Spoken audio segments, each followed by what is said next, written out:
Bonjour tout le monde et bienvenue pour cette nouvelle vidéo pour NFT Mania. Alors dans cette vidéo, on est vendredi 24 septembre, je vais pas faire un tutoriel ou quelque chose comme ça, je vais plus vous parler un peu de news dans les NFT sur Cardano, des projets que je suis en train de surveiller pour voir si je rentre sur les drops ou pas, et qu'est-ce qui s'est passé récemment avec les Tigers et les Cardogo de projets où j'étais rentré il y a une semaine ou deux. Voilà, un petit peu de news pour ce vendredi après-midi, tranquille.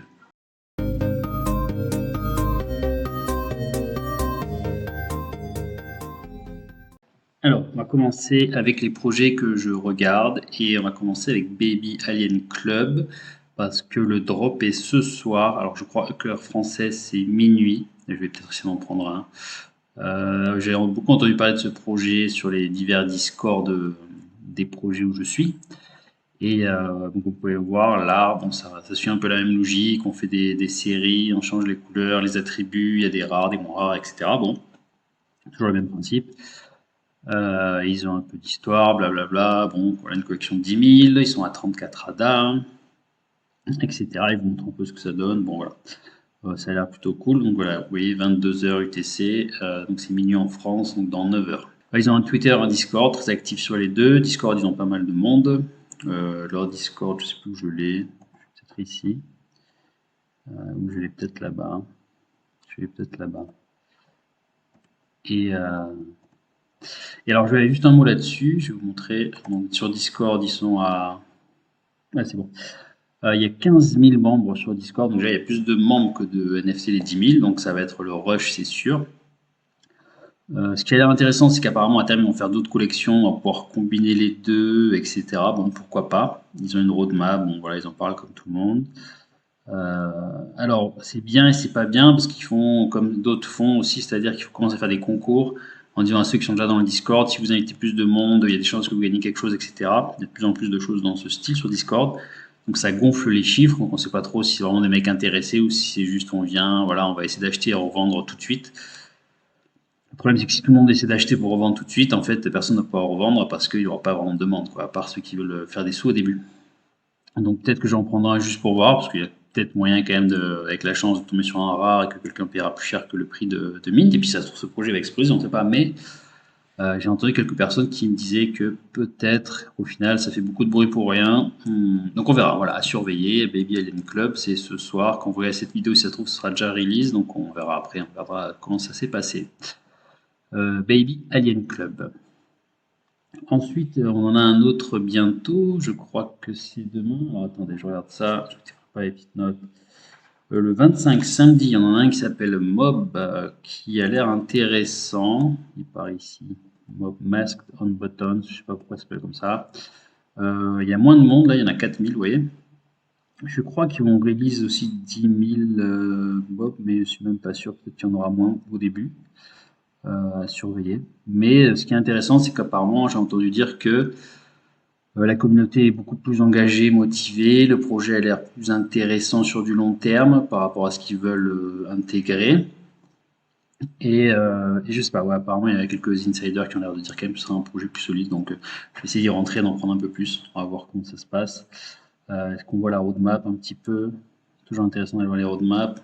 Alors, ils vont faire 3000 apparemment pour le premier drop. Et on ne sait pas encore trop ce que ça va donner la suite. Bon, voilà. Je ne sais plus quel projet, j'ai entendu dire qu'il y a un projet déjà sur Cardano, ils vont essayer de faire du stack, un peu qu'on aurait des NFT, on pourrait les stacker dans des endroits pour générer des sous en plus. Ce qui se fait avec les cryptos. Déjà, je pense que ça se fait même avec d'autres NFT sur Ethereum notamment. Sur Cardano, je crois que c'est pas encore le cas vraiment. À surveiller, en tout cas, c'est des choses qui arrivent là. C'est peut-être pas ce projet, mais c'est un des projets dont on va parler. Ensuite, donc je l'ai retenu, pardon, c'est le 25 septembre, donc samedi à 15h, je crois, ou 16h heure française. Regardez sur leur site, c'est 13h UTC, convertissez le temps. Ça peut être intéressant. Ouais. Il y a moins de, il n'y en a pas 10 000, je crois qu'il y en a 3000, donc il va falloir faire vite. Ensuite, on a où est-ce qu'il est? On a Yumi Universe qu'il faut partir, je pense, sur mon autre Discord. J'ai deux Discords en fait parce que j'ai un Discord entre guillemets perso et puis j'ai un Discord que j'ai fait pour mes dinosaures. Et puis selon où je suis connecté, je rejoins sur l'un ou l'autre, donc c'est un peu le bordel. Et comme vous voyez, du coup, c'est sur l'autre Discord qu'on a ça, Yumi Universe, voilà, c'est le petit bonhomme comme ça. J'en ai entendu parler pas mal de fois aussi. Il y a 4700 membres quasiment. Apparemment, c'est pas leur premier drop. Ils font des featuring avec d'autres artistes. Potentiellement, c'est intéressant. Le buzz dont j'en ai entendu parler, c'est plutôt positif. Eux, c'est le 29 septembre, le drop, donc c'est bientôt. Si vous voyez la vidéo, vous aurez peut-être encore le temps de regarder. Et j'ai pas vu le prix ni l'heure exacte. Donc c'est dans les official announcements. Là, ils ont fait une petite vidéo disant que ça arrive. Bon voilà, ils en parlent un peu, mais j'ai pas encore vu le prix. Et alors là, apparemment, l'ancien land c'était à 50 ADA. Ça sera peut-être pareil, peut-être moins cher. Mais j'ai pas vu l'heure. Ouais, l'heure, ils vont l'annoncer quand on sera proche de la date. Donc Yumi et Universe à retenir. Et puis un dernier que j'ai vu passer, d'ailleurs deux derniers en fait. Il y a le Stone Age Hooligan qui est le 4 octobre, lui, qui est ici. Alors ça aussi j'en ai entendu pas mal, mais sur des vidéos YouTube. Alors il faut savoir que maintenant il y a des YouTubeurs qui parlent de ces nouveaux projets sur Cardano, mais qui sont aussi sponsorisés entre guillemets. Alors pas tout à fait, mais bref, ils récupèrent quelques NFT gratuits du projet, qui distribuent à leurs followers, et en même temps ils font la promo des projets. Mais bon, ça peut être bien d'un côté, mais d'un autre côté, ça peut aussi faire du buzz, même s'il n'y a pas grand chose, parce que les YouTubeurs se disent ouais, c'est cool, j'ai des NFT pour ma communauté. Moi je grossis ma communauté, ça me fait un topic de vidéo. Et ça ne veut pas forcément dire que le projet est vraiment intéressant. Je critique pas, mais je dis juste que même si c'est bien quand il y a une vidéo, parce que ça va faire le buzz, et j'aimerais bien qu'un youtubeur parle de ma série de dinosaures, c'est clair, mais voilà, méfiez-vous aussi, ça suffit pas comme information. Toujours aller regarder la roadmap et voir ce qu'ils ont derrière la tête, quoi. Donc là, qu'est-ce qu'ils disent au début? Leur goal c'était d'arriver à 2000 sur le Discord. Bon, ben là ils sont à 4000. Avec elle, 4400, c'est bien. Blablabla, ils veulent faire du monde, les sales, pré-sales, bon. Bon, voilà, à voir, ça a l'air intéressant, mais sur la roadmap, il n'y a pas grand-chose. Là, on a les vidéos. Bon, après, il y a l'art, hein, c'est vrai qu'ils sont sympas, mais bon, c'est comme la plupart des projets, donc j'ai envie de dire, on n'est pas non plus sur les trucs ouf, mais bon. On verra bien comment ça se passe. Je vais quand même essayer d'en prendre quelques-uns, parce qu'en fait, quand on commence à être dans ces milieux-là, il faut essayer d'en prendre quand même quelques-uns au drop, ne serait-ce que parce qu'ils sont pas très chers, et voir après comment ça évolue. C'est vraiment, des fois, ça évolue sur les prochaines heures, prochains jours. Et bon, voilà, expérimenter. Il y a des projets, ça où je rentre pas, peut-être que j'aurais dû, et vice-versa, mais pour l'instant, je suis encore en phase découverte, puis comme ça, je peux en parler, on verra ce que ça donne. Voilà, voilà. Et juste un dernier dont j'ai entendu parler tout à l'heure. Alors, il faut savoir que comme un de mes premiers projets sur les NFT Cardano, c'était Clay Nation qui avait bien marché. J'avais réussi à choper un bleu au début. J'avais flippé, acheté, revendu pour avoir un bleu. Et du coup, ce bleu m'avait donné accès à un autre Discord sur les Clay Nation, mais juste les mecs qui ont des bleus et des verts, donc les plus rares. Et c'est des mecs qui commencent un peu à apparemment être des, je vais pas dire des vétérans parce que ça reste récent, mais du milieu des CNFT. J'ai demandé un peu qu'est-ce qu'ils conseillaient. Et j'en ai vu passer un qui est, pourquoi pas, c'est Cardano Art. Où est-ce qu'il est? Cardano Art, il est là. Ah, il y a plusieurs projets comme ça avec des œuvres d'art générées automatiquement, etc. Bon, pareil, c'est savoir. Ça, c'est ce soir à 22h, en France, ou 23h, je crois. Je vais peut-être essayer d'en prendre. Alors là, le truc, c'est qu'ils en ont beaucoup plus. Apparemment, ils en ont 31 000. Alors, je sais pas ce que ça va donner en termes de valeur, parce que j'avais peut-être tous les projets à 10 000, mais on verra. C'est des trucs comme ça, générés aléatoirement, et puis ça, en plus, ça continue à bouger en permanence. Ça peut être rigolo. Et apparemment, il y a des spécial attributs aussi, donc il y en a des plus ou moins rares. Vous voyez, il y a plusieurs styles, vous voyez, tous ces styles-là. Et ils ont aussi 15 pour en avoir un. Donc j'essaie d'en prendre quand même quelques-uns, je pense. Et apparemment, ils ont un espace où c'est un... Et d'ailleurs, le prix sera de plus en plus cher. Bon, il y a ces tiers, comme ils aiment bien faire. Genre les premiers 1000 vendus sont à 15, puis les derniers 10 000 vendus sont peut-être à 40 ou 50. Je suis pas forcément fan de cette méthode, mais pourquoi pas. Et les questions, apparemment, il y aura une sorte de apparemment, il y aura une sorte de musée virtuel où ils vont exposer les œuvres en disant qui la détient et où ça va être animé. Je ne sais pas si sur cnft.io ce sera animé ou ce sera juste une sorte de thumbnail, de petite photo statique de notre œuvre qui sera publiée quand on va vouloir le vendre. Mais voilà, on l'a conseillé, donc si c'est pas trop tard, si j'en choper un, je vais peut-être essayer pour le fun. Bon, voilà, ça ne paye pas trop de mine, 15 Zada, si j'arrive dans les premiers, sinon c'est un peu plus cher. Voilà, voilà. Et pour finir cette petite vidéo, juste un peu news. Ils sont les tigres, du coup. Je présenterai d'ailleurs cet outil une prochaine fois, c'est OpenCNFT. On va rafraîchir. Et là, ça permet d'avoir des stats un peu sur les crypto, les NFT. Ça fait un peu comme si on avait des chartes de crypto. Donc, vous voyez, là, c'était les tigres. Par exemple, si on met les derniers 30 jours, voilà, c'est pas très lisible, on va mettre 7 jours. Ça a été monté jusqu'à 170-180 floors, c'est ce que j'avais noté au début sur mes notes, puis après ça a bien baissé, il s'est passé des choses, des problèmes, ça a fait que baisser. Là, ça remonte, ça redescend, ça se stabilise. Alors, il faut savoir qu'à partir de demain, ils vont offrir des bébés tigres en drop à ceux qui tiennent encore des tigres. Et plus les tigres sont rares, plus on a de chances d'avoir des bébés tigres. Ça va peut-être relancer un peu la dynamique du truc.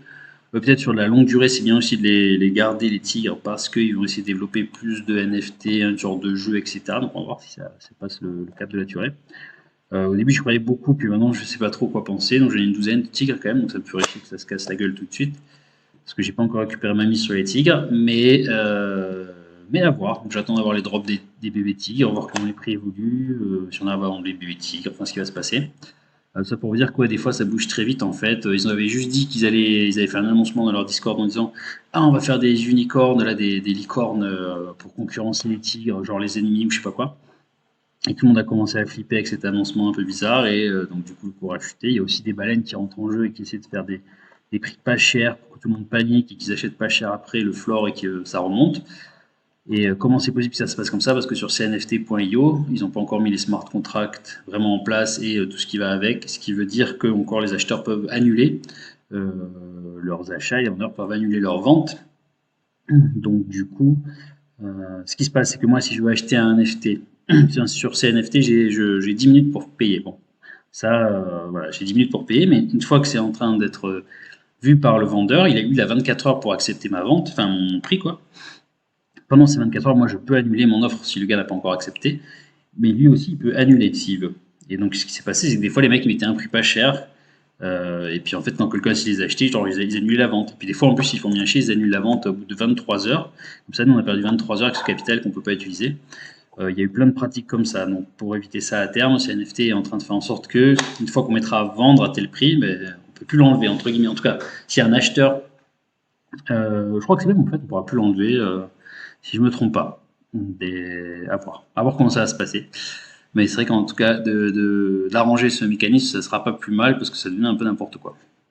On sait que si on peut plus du tout enlever la vente, ça peut être bizarre parce que si on en vend et puis 3 jours après ça monte, bon, on verra. Mais peut-être qu'ils vont faire une sorte de truc entre les deux. Bref, sachez que ça va évoluer parce que c'est un peu le Far West. Et donc tout ça pour dire que sur OpenCNFT, vous avez des stats comme ça. Et donc là, les tigres, bah, du coup, ça s'est cassé la gueule. Pourtant, ils sont quand même 6e de tous les projets CNFT pour l'instant. Il y a quand même 1,2 million de ADA qui ont été tradés en 2 semaines. Hein. Ça fait quand même 2 500 000 euros. Hein. Et voilà, mais bon. Alors si on regarde le Cardogo, pareil, ça s'est bien cassé la gueule. On va mettre une semaine. Je me rappelle que, bon là c'était un peu n'importe quoi, mais ouais, il y avait le floor qui était à 300, 400. Donc c'est là que j'avais aussi pris des positions, que j'avais vendu, que j'avais fait du profit. Mais là récemment ça a bien baissé. Là le floor il doit être à 50, 70. Donc tout le monde est en train de les solder. On peut regarder aussi en temps réel. Bon, voilà, même des rares, 500, 100. Bon. Mais c'est aussi parce que, pareil, leur roadmap, elle n'est pas encore très claire. Là, c'est un des légendaires à 1300, alors qu'avant, il était à 10 000. Bon, enfin, c'est comme ça. Et donc, ça va très vite. Et tout ça pour vous dire, quoi, je crois que j'en ai acheté un à 1000 comme ça. Ben, si vous voulez le vendre maintenant, je vendrais 250. Alors que je l'ai payé 1000. Par contre, si celui-ci, je l'avais eu à 20 en lancement, ben, je pourrais encore le vendre 250. C'est pas si mal. C'est pas si mal, pardon. Bon, voilà, c'est un peu le Far West. Donc là aussi, j'attends. J'en ai quelques-uns que j'ai pas encore vendus que j'attends. On va voir si ça repart parce que pareil, ils vont faire la suite d'un projet, ils vont rajouter des choses, etc. À surveiller. Donc, je pense que la leçon à retenir, c'est que si vous rentrez sur un projet, vraiment renseignez-vous bien sur le projet, sur la communauté, pour voir si c'est solide ou pas. Et aussi, qu'est-ce que vous voulez faire? Est-ce que vous voulez acheter pour regarder pendant un petit moment et voir ce qui se passe 3 mois, 6 mois après? Parce que rappelez-vous, les CryptoPunks, ils étaient gratuits à la sortie, puis maintenant, il y en a qui valent plusieurs centaines de milliers de dollars, voire des millions. Mais c'était il y a quelques années déjà. Donc, on ne sait jamais ce qu'un projet peut devenir sur la durée. Et voilà, réfléchissez à pourquoi vous rentrez dessus. Et si votre but c'est de faire des sous à court terme, ben, c'est bien aussi, hein, mais non, pensez bien à acheter et à revendre quand vous faites une plus-value et pas forcément attendre trop longtemps des fois. Vous essayez d'en avoir plusieurs aussi, certains que vous arrivez à revendre vite, que vous attendez un peu, on ne sait jamais. Un peu comme les cryptos, mettez-vous des sortes de stop loss, et à quel moment je mets une barrière, de toute façon je vends à ce prix-là pour faire un profit, pour prendre des profits, ou alors je vends à ce niveau-là pour pas trop perdre. C'est un peu le même mécanisme si vous voulez faire les NFT dans cette optique. Bien sûr, après, si c'est des projets auxquels vous croyez que vous voulez soutenir, c'est bien aussi de les hold les NFT, parce que si tout le monde vend que le marché s'écroule, le projet, si ça se trouve, il va mourir dans l'œuf. Alors que si les gens avaient attendu, étaient patients, mais les devs, ils auraient peut-être fait un truc plus sympa aussi. Donc Bon voilà, c'est assez particulier, est-ce que la question aussi, est-ce que c'est pas mieux de faire d'abord un projet après dans un NFT au lieu de faire comme ils font des NFT pour faire des sous pour faire un projet? Je sais pas trop dans quel ordre, c'est le mieux, hein, mais voilà, à réfléchir. J'espère que ça vous aura un peu éclairci sur ce sujet. N'hésitez pas si vous voulez dire des choses en commentaire, je suis sûr que vous avez aussi des avis, des opinions différentes. Merci, passez un bon week-end et puis à bientôt.